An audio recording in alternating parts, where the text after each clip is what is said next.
Welcome back to Stoic Outlook, Philosophy Fanatics. Today we're diving into the Mount Rushmore of Stoicism. Four guys who made Stoicism what it is today. Seneca, Musonius Rufus, Epictetus, and Marcus Aurelius. They weren't just philosophers. We've got a millionaire playwright, a freedom fighter, a former slave who became the most influential philosopher of his time, and, oh yeah, an emperor who ruled the entire Roman Empire. It's a lineup so wild, it could be a Netflix original. Let's break it down. First up, Seneca the Younger, the philosopher who had more money than common sense. Born around 4 BC in Spain, Seneca grew up to be a philosopher, a brilliant writer, a successful investor, and basically an ancient Roman Jeff Bezos. This guy was rich, like obnoxiously rich. You'd think that might clash with Stoicism's don't cling to material stuff vibe, and you'd be right. Seneca's critics loved pointing out the irony of him preaching detachment while bathing in luxury. But here's the kicker. Despite all that wealth, his life was an absolute roller coaster. He was exiled for an affair with the emperor's niece, then brought back to tutor young Nero. Yes, that Nero. Although Seneca wasn't just lounging in his marble villa, he wrote essays and letters about everything. Grief, anger, how to pack for a trip, even how to die gracefully. The latter turned out to be uncomfortably relevant when Emperor Nero, Seneca's former student, ordered him to commit suicide. Why? Alleged conspiracy. Classic Nero. Seneca went out Stoic style, contemplating philosophy to the bitter end. Hypocrite or hero? Maybe both. Either way, his writings are still inspiring people almost 2,000 years later. Next, we've got Musonius Rufus, the least famous but arguably most practical Stoic.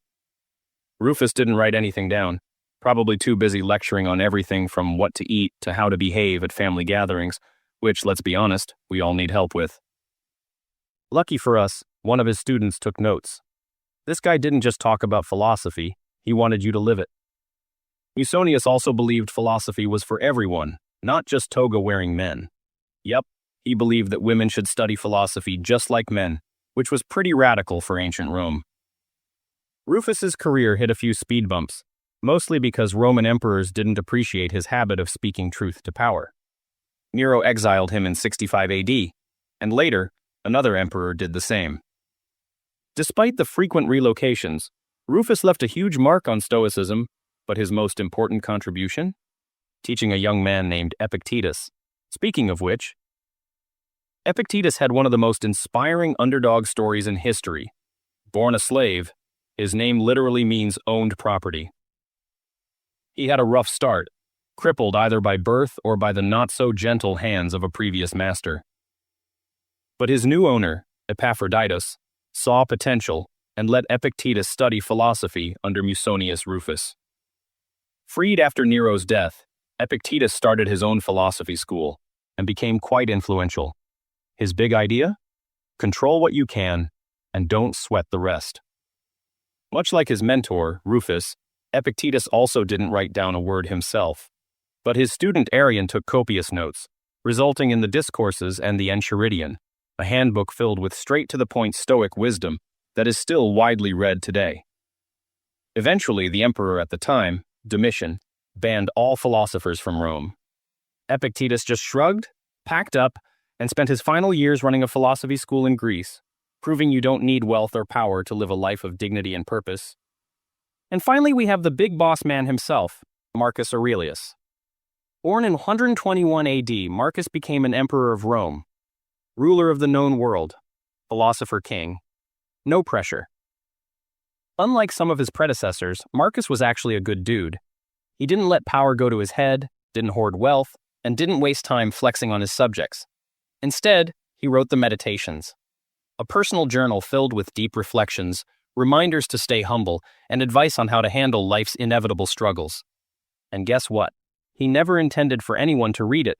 It was just his way of keeping himself in check. That's like if your private diary became one of the greatest works of philosophy ever written. Marcus was the ultimate Stoic ruler. He ruled wisely, wrestled with life's challenges, and tried to be a decent human being. Despite dealing with wars, plagues, and political drama, Marcus stayed true to Stoic principles. He ruled for nearly 2 decades and capped off the reign of the 5 good emperors. His life was basically a Stoic mic drop. So there you have it, Seneca, the rich writer, Musonius Rufus, the feminist philosopher, Epictetus, the slave-turned-teacher, and Marcus Aurelius, the philosopher king. 4 very different dudes, one shared mission: to help people live better, wiser lives. Their writings survived for nearly 2 millennia, which is pretty impressive considering I can't even keep my Wi-Fi working for 24 hours. If you enjoyed this dive into Stoic history, hit that like button, subscribe, and share it with someone who could use a little ancient wisdom. Remember, life's chaos is inevitable, but you can always choose how to respond. Stay calm, stay stoic, and I'll see you next time.